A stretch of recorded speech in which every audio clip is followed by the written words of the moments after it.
Good morning! Happy Sunday to all! Kahapon, ayan, nakapag-harvest na ako ng ating sibuyas. Ayan, tapos na ng ating sibuyas natin. Lilinisan ko to. Ayan, pag may oras tayo, ito man yung lilinisan natin. Hanggang dyan, dahil dito ay malinis na. Ayan, yung natira nating seedlings ng kamuting kahoy. Ayan, dito ko tinanim. Kaya another extension to sa ating kamuting balanghoy or kamuting kahoy. Ayan yung zucchini, talong, kamatis, pipino, meron tayong bell pepper, meron tayong alugbate, meron tayong sayote, at syempre yung okra natin, at yung horenso.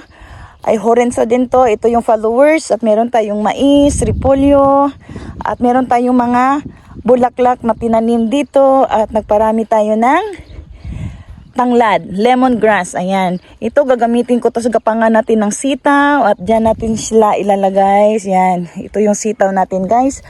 At yung red, purple gabi natin, ayan. At nandun yung sayote natin at ito yung singkamas. Saglit lang. Ay. At ito yung malunggay. Ayan, meron tayong punuan ng malunggay dito. 5 sila.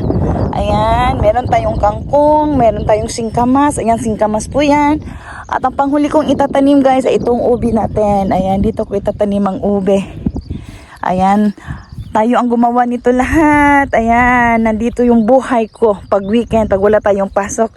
Ayan, nandito tayo sa ating backyard, taniman ng mga gulay. At syempre yung kamuting balanghoy natin na pangmaramihan ay nandoon sa kabila. Ayan, at yung sayote ayun. Ayan.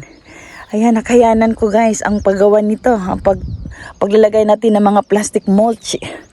Ayan, ito gagawa pa tayo. Pag natapos ko pag naitanim ko ngayong araw na to ang ating ube, ayan, meron to mga 45 pots na pwede nating taniman.